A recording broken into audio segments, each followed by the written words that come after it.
Oke, aku share screen dulu.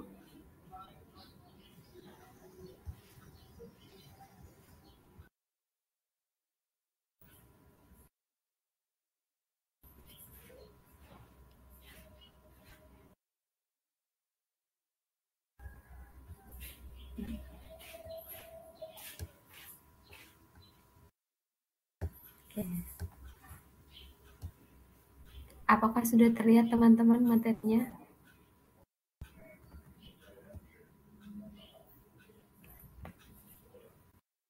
Udah ya. Udah terlihat PowerPoint-nya? Oke. Saya mulai ya teman-teman. Sebelumnya, Assalamualaikum warahmatullahi wabarakatuh. Selamat datang teman-teman. Terima kasih telah bergabung dalam webinar pertama saya yang bertajuk Data Science di Setiap Sudut Kehidupan, Membuka Rahasia di Balik Layar Keseharian Kita. Hari ini kita akan menjelajah bagaimana data science, sebuah bidang yang mungkin terdengar kompleks dan teknis, sebenarnya berperan sangat penting dalam mempengaruhi dan memperkaya hampir semua aspek kehidupan sehari-hari. Webinar ini untuk memberikan pemahaman yang luas kepada teman-teman, terutama teman-teman kuliah saya yang banyak bergabung hari ini. Terima kasih ya teman-teman yang sudah meluangkan waktunya. Dan ini akan berceritakan tentang potensi tentang data science itu sendiri.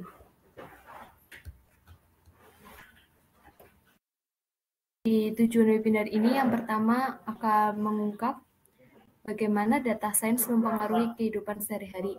Yang tanpa kita sadari ini, dalam menjalani kehidupan sehari-hari ini, kita ada data science di dalamnya. Terus yang kedua, menjelaskan konsep dasar dan aplikasi dari data science. Dan yang ketiga, memberikan wawasan tentang masa depan data science dan dampaknya berkelanjutan bagi kehidupan kita.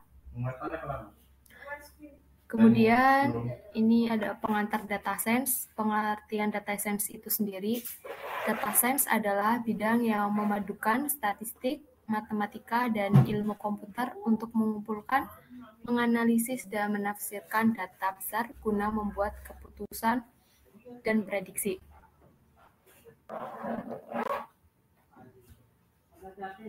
Lanjut, ini ada komponen utama data science. Yang pertama ini pengumpulan data. Pengumpulan data itu adalah proses pengambilan data dari berbagai sumber. Data ini bisa diambil dari Kaggle atau bisa data.co.id. Kemudian ada pengolahan data. Pengolahan data ini membersihkan dan menyusun data menjadi format yang dapat digunakan. Ini termasuk menghapus data yang tidak relevan atau salah, kemudian memperbaiki typo, kesalahan pengetikan, dan ketidaksesuaian dengan format, serta mengelompokkan data ke dalam struktur yang lebih teratur dan logis.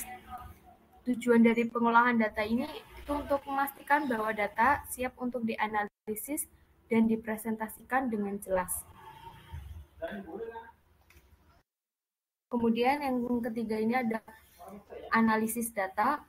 Analisis data ini termasuk menggunakan model statistik dan algoritma untuk menganalisis data.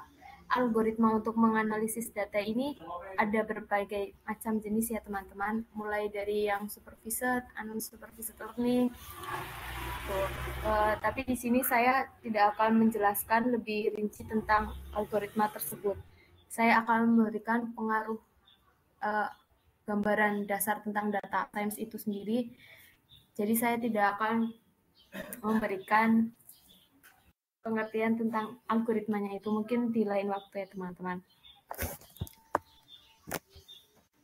Kemudian ini ada visualisasi data. Ini menggambarkan data melalui grafik dan visual lain untuk mempermudah pemahaman. Jadi di data science ini ada visualisasi datanya ya, berupa grafik. Jadi kita sebagai ya bisa lebih memahami tentang data tersebut melalui visualisasi. Kemudian pengambilan keputusan dari data yang telah kita peroleh, kita lakukan pengolahan data, analisis data, kemudian visualisasi data, kita bisa mengambil keputusan dari wawasan dari untuk membuat keputusan bisnis atau teknis. Kemudian ini ada data science dalam kehidupan sehari-hari. Ini saya ambil contoh, ini ada Shopee, Bukalapak, Lazada, ada e-commerce, ada Netflix, Spotify, Instagram, X atau yang dulunya itu Twitter, Facebook, Google Maps. Nah ini kenapa sih ini tuh di dalamnya tuh ada data science gitu ya. Jadi saya akan sedikit memberikan gambaran ya kan. Saya ambil contoh e-commerce seperti Shopee. Teman-teman kan pasti sering menggunakan Shopee ini untuk berbelanja. Kita sering mencari gitu ya, misal kita mau beli apa, nanti tuh di bawahnya ada rekomendasi. Setelah kita sering cari, di bawahnya tuh ada rekomendasi. Nah, itu hasil dari rekomendasi pengolahan data science itu sendiri.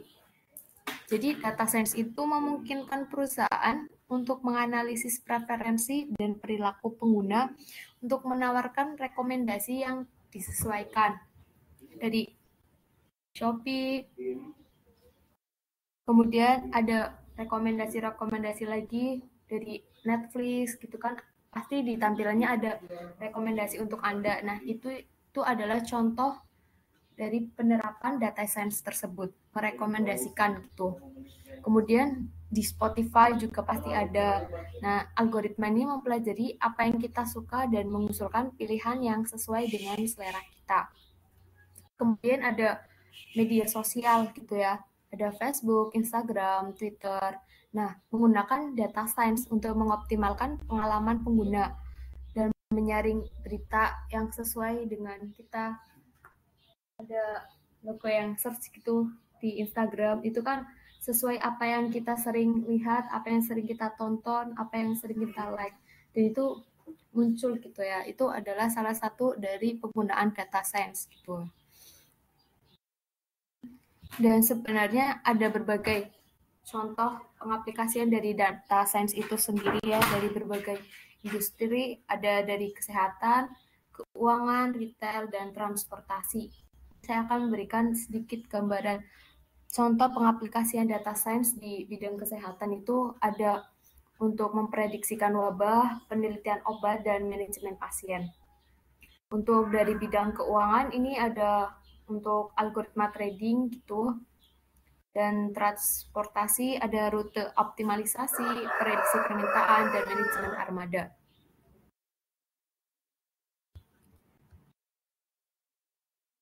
Lanjut, teknologi dan alat.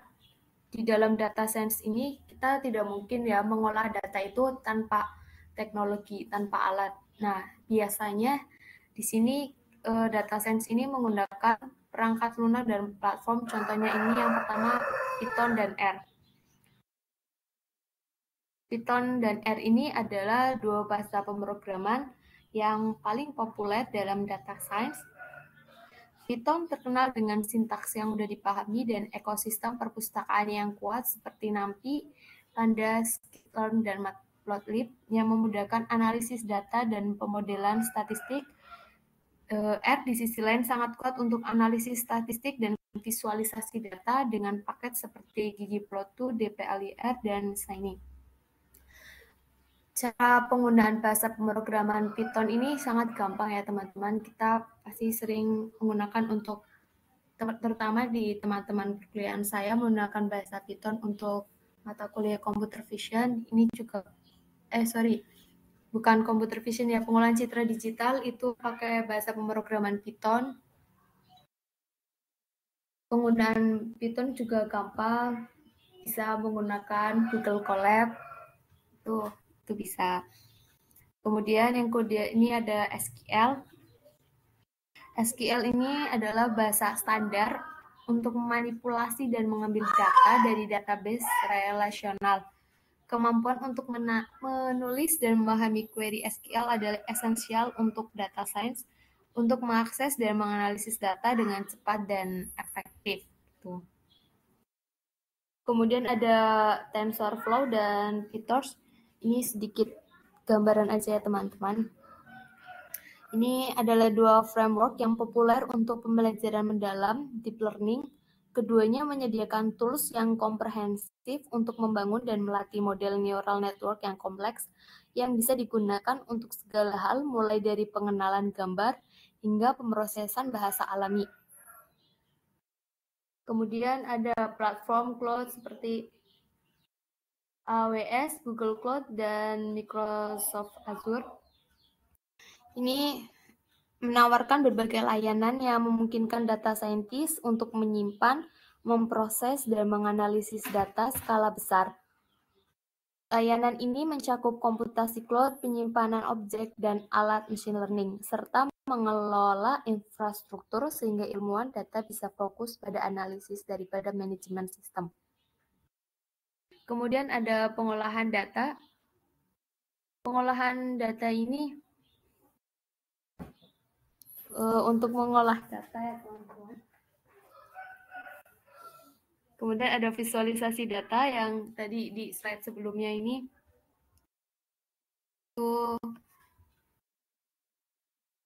Di komponen utama ada visualisasi data, sama saja ya, menggambarkan data melalui grafik dan visual lain untuk mempermudah pemahaman. Oke, kita lanjut. Ini masa depan data science. Ini data science ini cakupannya sangat luas ya. Dari seperti yang saya bilang, ini data science itu ada dalam kehidupan sehari-hari kita. Ada pada aplikasi e-commerce, Shopee, yang kita tuh sering banget pakai e-commerce gitu, Shopee, Lazada, Tokopedia, atau media sosial kita. Dan ternyata di dalamnya itu ada penggunaan data science. Tentunya data science ini berpengaruh penting dalam kehidupan sehari-hari. Terlepas dari aplikasi-aplikasi yang saya sampaikan tadi. Itu tadi masih contoh kecilnya ya teman-teman. Sebenarnya data science ini sangatlah luas. Ini masa depan data science yang pertama ini tren mendatang. Teknologi seperti AI atau Artificial Intelligence dan Machine Learning yang akan terus berkembang dan bagaimana ini akan mempengaruhi pengumpulan dan analisis data. Tentunya semakin ke depannya kita semakin menggunakan seperti AI atau Machine Learning ya teman-teman. Kemudian yang kedua ada dampak sosialnya. Ini prediksi tentang perubahan dalam pekerjaan dan kehidupan sosial yang diakibatkan oleh kemajuan dalam data science. Data science ini sangat membantu kita dalam mengolah data, gitu, menggunakan teknologi-teknologi, ada berbagai algoritma tentunya. Kemudian inovasi yang dihasilkan tentang potensi untuk inovasi baru yang dapat memecahkan beberapa tantangan global paling mendesak. Di sini saya akan berikan contoh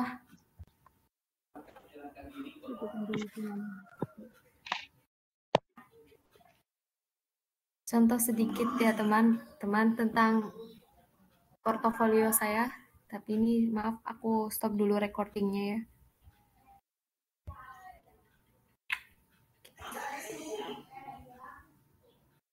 Di sini saya pernah menggunakan algoritma SVM, Support Vector Machine. Saya akan sedikit memberikan gambaran kepada teman-teman tentang penggunaan data science itu sendiri. Kan. Tadi ada data science, kita banyak belajar di algoritma-algoritma di dalamnya. Salah satunya ini SVM. Saya pernah menggunakan algoritma SVM ini untuk klasifikasi diabetes.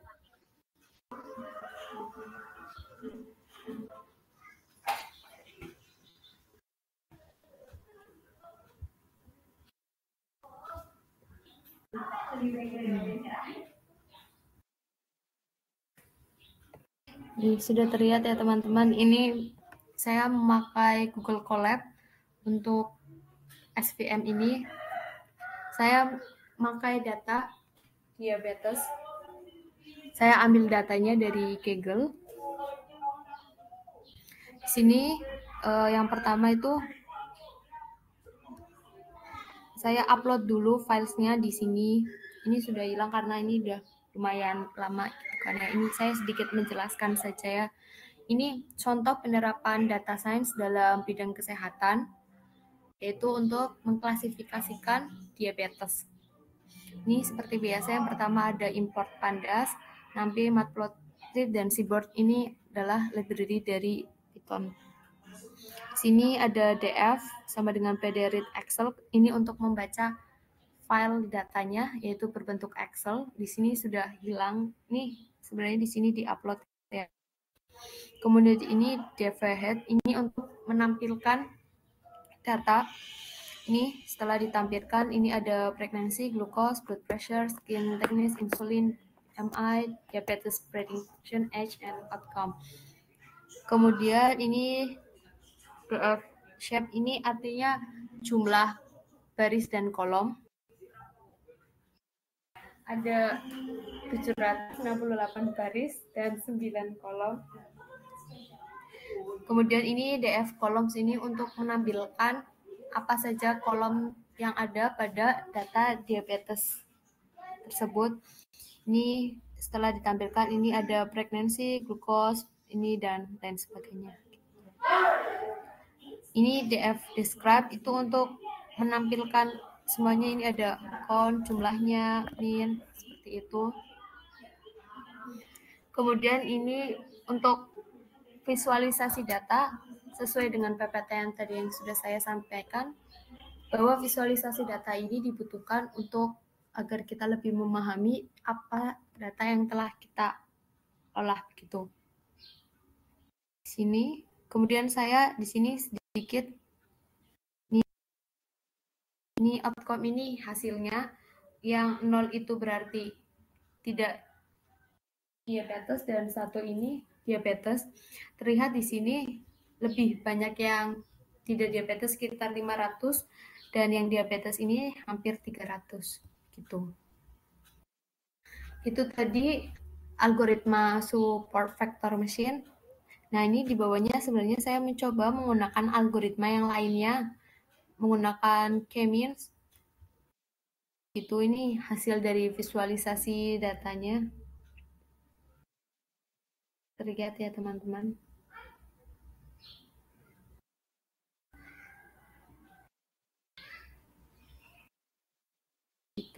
Ini untuk melatih extend, itu untuk melatih datanya, melatih modelnya.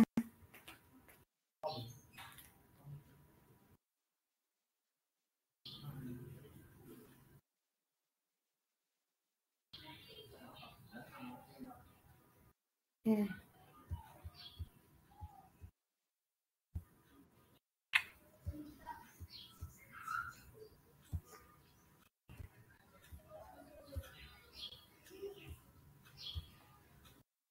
Ini untuk yang terakhir, apakah ada yang ingin ditanyakan atau ingin sharing-sharing tentang, oh ini ternyata tentang data science gitu.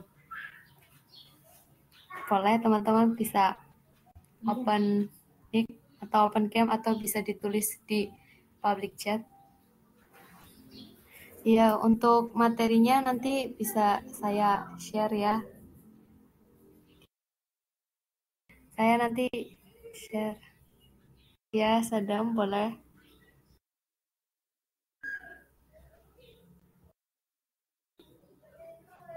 Silakan Sadam.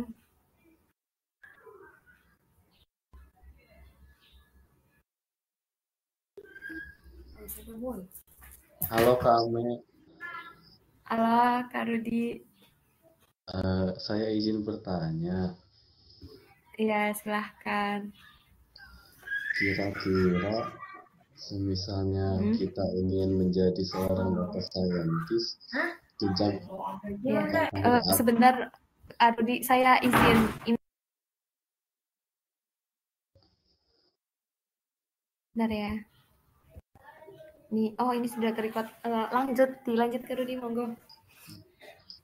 Kira-kira semisalnya kita menjadi seorang data scientist atau semisalnya kita ingin menjadi seorang data scientist, persiapan apa saja sih yang perlu kita siapkan untuk menjadi seorang data scientist tersebut? Oke, terima kasih Kak Rudi atas pertanyaannya. Terima kasih kembali, Kak. Iya, saya jawab ya. Ini data science itu sendiri kan adalah bidang yang memadukan statistik, matematika, dan ilmu komputer. Tentunya ini adalah hal yang perlu kita persiapkan gitu ya untuk menjadi seorang data scientist.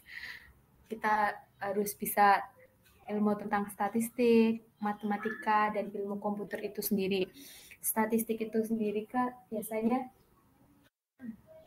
penghitungan seperti min, modus gitu, atau lebih dalamnya. Kemudian matematika, kita harus lebih paham tentang. Kemudian ilmu komputer berarti kita harus mulai bisa belajar bahasa pemrograman gitu. Nggak semua kita harus menguasai bahasa pemrograman, cuma setidaknya kita bisa paham gitu. Ini juga penting ya ketiga ini, statistik, matematika, dan ilmu komputer untuk mengumpulkan dan menganalisis serta menafsirkan data besar guna membuat keputusan dan prediksi. Gitu, Kak Rudi. Apakah sudah terjawab?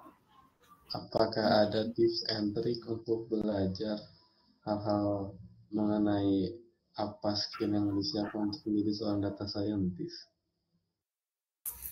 Oke, kalau untuk tips and triknya kita bisa mulai banyak ya. Ada tutorial atau pembelajaran-pembelajaran di YouTube atau Google gitu. Kita bisa memanfaatkan internet gitu. Bisa juga teman-teman gabung di bisa AI sendiri nih bisa ada platform course-nya gitu. Nah, di situ ada enroll kelas gratis. Ini ada contohnya tentang data science. Saya akan coba share screen di tampilan bisa AI ya, teman-teman.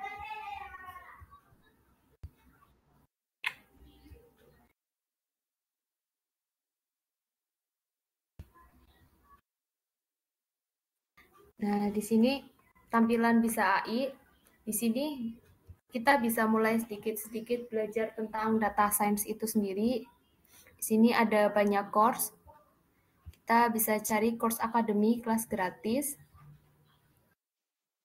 Kita coba di sini ada dasar-dasar Python, ada data science. Ini yang kita perlukan untuk menjadi seorang data scientist itu. Kita bisa memulai dari web bisa AI gitu.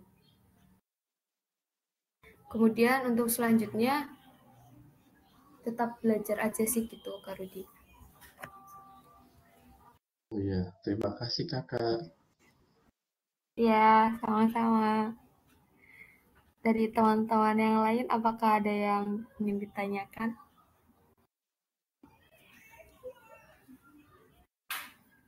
Saya tunggu 1 menit. Oh ya, boleh Kak Sadam, silahkan. Ya, Kak. Tadi ada ini ya, apa teknologi dalam data science. Nah, itu saya lihat ya ada apa penggunaan cloud seperti Azure, kemudian Google Cloud dan AWS. Nah, dalam data science sendiri itu penggunanya seperti apa ke cloud computingnya? Apakah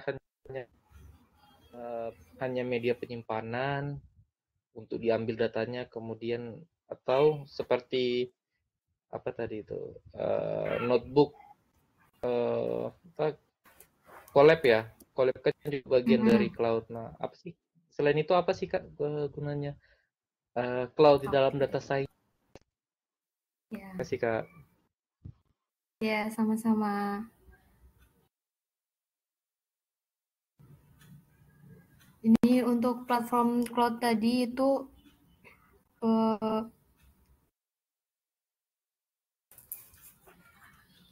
ini untuk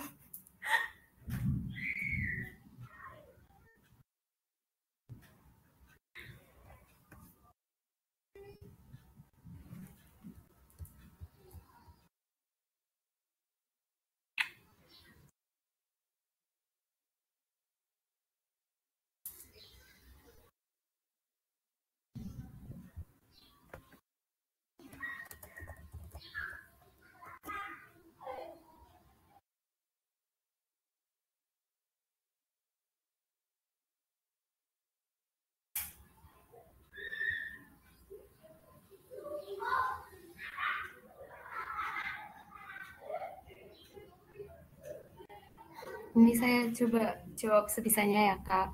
Untuk cloud computing ini untuk penyimpanan data itu. Terus ini kan platform cloud ini tadi ada AWS, Amazon Web Service, Google Cloud Platform, dan Microsoft Azure. Ini untuk menyimpan data gitu. Kalau yang untuk yang AWS, Amazon Web Service ini bisa untuk menyimpan data, bisa menyediakan kapasitas komputasi gitu, layanan database.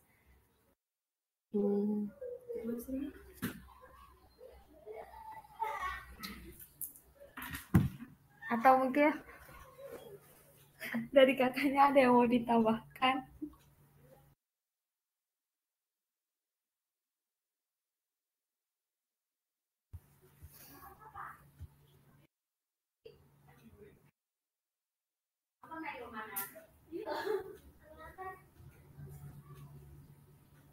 Oh, iya Kak, ya yang saya sejauh ini data science yang saya rasa di cloud computing hanya di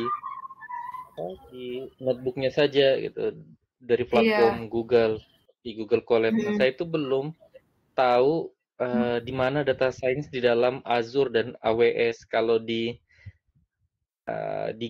platform Google-nya kan udah sering tuh ada kapasitas komputasinya di cloud computing. Bahkan kita juga bisa ngambil data ya dari Google Drive. Google Drive itu sendiri kemudian kita running di Google Colab. Google Colab juga sediakan apa semacam perangkat hardware-nya itu CPU, GPU, kemudian kita juga bisa milih. Nah, saya belum pernah lihat yang di sejenisnya di Azure, terus di AWS, terus yang paling dekat sama kita ini apa Alibaba. Itu saya belum pernah lihat juga. Ya mungkin nanti saya akan coba cari tahu lebih lanjut ya Kak. Mohon maaf belum bisa menjawab pertanyaan dari kakaknya tadi. Ya Kak, makasih Kak. Ya.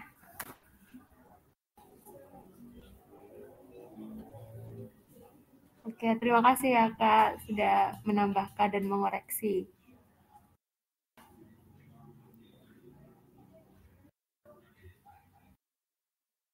Ada yang ingin ditanyakan lagi teman-teman?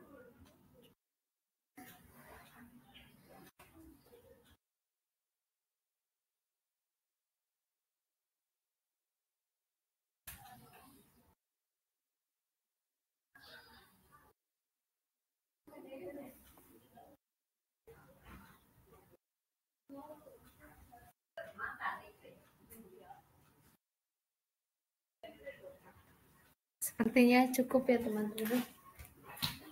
Terima kasih yang sudah bergabung dalam webinar pertama saya. Saya tahu ini banyak kurangnya. Saya ucapkan terima kasih dan wassalamualaikum warahmatullahi wabarakatuh. Terima kasih yang sudah bergabung. Waalaikumsalam. Terima kasih Kak Ame. Terima kasih.